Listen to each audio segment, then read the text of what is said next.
Hey, welcome back to the YouTube channel Rockstars. Thank you for joining me here on a Thursday afternoon, and I will be live at 9 p.m. Eastern Standard Time. But I've been getting a lot of emails and a lot of nasty emails, needless to say, from people regarding a topic that is in the title, and I think people didn't really understand my answers to it. Some of you guys commented on it. And it's regarding looking up comps and similar sold items when you're going to price an item, either when you're listing it or when you're out trying to decide whether to purchase that item. So one of the answers that a lot of people get when they ask that question that we all get all the time, not just me, I'm sure a lot of people get it, especially YouTubers, is what is this worth? Should I pay $2 for this? And the obvious answer that everyone gives them is look up comps, look up similars, go to the sold section, look it up. And we've kind of expanded on that in the past, that you got to do a little more than looking up the solds. You need to look up the completed as well to get an idea of what didn't sell, how much items were priced at that didn't actually sell or didn't get paid for, or items that have like a really low sell-through rate. Like, for example, you may find 5 of them that sold for $30, but then you'll find 300 of them that didn't sell. So does it really make it a good item to buy? All things that you really have to look into, and we're really going to look at. I'm going to show you my screen and just give you an example of 1 or 2 items and how I would look it up and how I would price it. But the other important thing is to look at the active listings. A lot of people don't mention this and a lot of people don't talk about it, but active listings on eBay are just as important as solds because it shows you your current competition. For example, if I look these jeans up and they're selling for $30 and I find a bunch of them at $29 and $30 and $32, I might think that these are, $30 jeans and that buying them for $3 or $4 is a good idea.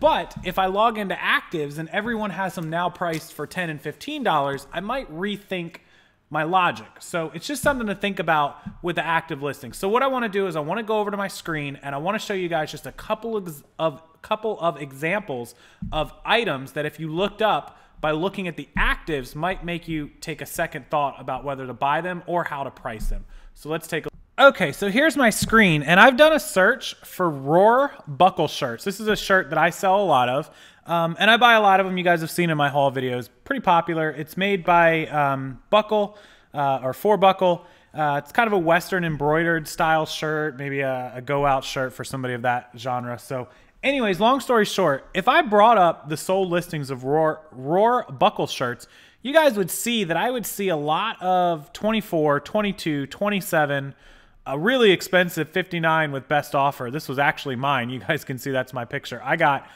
best offer on that was like $29.99 or something. But another $29.99, kind of a low one here. Not sure why that one was low. But 24, 20, 40, 30, 32, a lot of them above 20. A few under 20, but most of them above 20. But if we come over here to the active listings, we see a couple that are priced right around those numbers, 23 and 24. But then we come down. Now look, there's only 121 used Roar buckle shirts for sale right now. Not a lot of them. 16, 19, 15, 20, 24, 17, 24. Somebody using the collage pictures. I bet that's a viewer right there. 26, 19, $9.99, 16, 19, 15, 16. A lot of shirts under $20. So you're competing with a lot of people that are under $20. Now, obviously, the size matters, the quality matters, the embroidery matters, the design matters, the top rated matters, the feedback matters. There's a lot of things to take into consideration when looking at all this and who's selling it. But at the end of the day, price makes a big, big deal. And so if you have a shirt that you're pricing for $25 and over 100 shirts, or even, half of these, let's just say 60 of these 121 are actively listed for less than $20, then the chances are you're competing in a market where $25 or $30 shirts are going to have a tough time selling. So you got to keep this in mind, guys. This is just a basic example and just something I want you to think about. And also think about all those things I just told you, the sizes and the embroidery and the style and the design and your feedback, and all those things play into effect when you're trying to get the higher end of these price points. Now, also, when you're buying merchandise, when you're out at the store and you're looking this stuff up and you're sorting through the solds, the top end is not what you can expect. You have to kind of guess that you're going to get somewhere in the median, in the middle of that pricing, if it's done correctly, if it's priced right, if it's, all those things fall into place.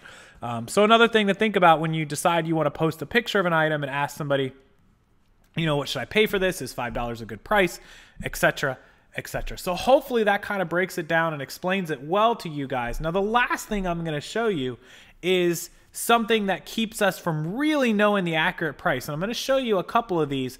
Mine is the perfect example. This $60 shirt was on sale half off. So this shirt was on sale for $29.50, which is what we sold it for. We may have taken a best offer for like 28 or 29, but by looking at the solds, all you see is that there was a best offer accepted on 59. It doesn't show the sale price. That's kind of deceiving. It should show that this was marked down to $29.50, and I took a best offer. I believe we sold this one for 28. I'd have to pull it up and look, but it was definitely marked down to $29.50 because I knew that the buckle shirts were ranging between 15 and 35. So I wanted to start it at 29 to take a best offer and get 25 or better. I paid $5 for the shirt. I ended up with 28, so not a bad day. But let's look at a second one. Here's another one. This Roar Buckle Western Purple shirt says, I love offers. That's pretty funny. $20, and he took a best offer. I don't know what he took. Who knows?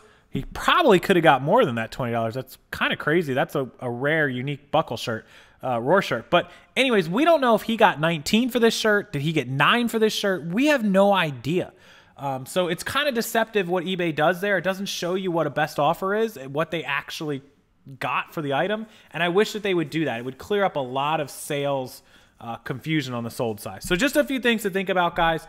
Make sure you're looking into all this when you go out sourcing. Make sure you get a good idea of what an item actually sells for, sold for, or is currently listed for. Use all of those pieces of information to your benefit when you're out shopping. Anyways, I'm going to be live, guys, in just a couple hours. Make sure you come back. The link is on my channel. I will put it down below. Appreciate you watching. Good luck out there sourcing, buying, selling, and making profit. And have a wonderful night. I'll see you guys in just a little while.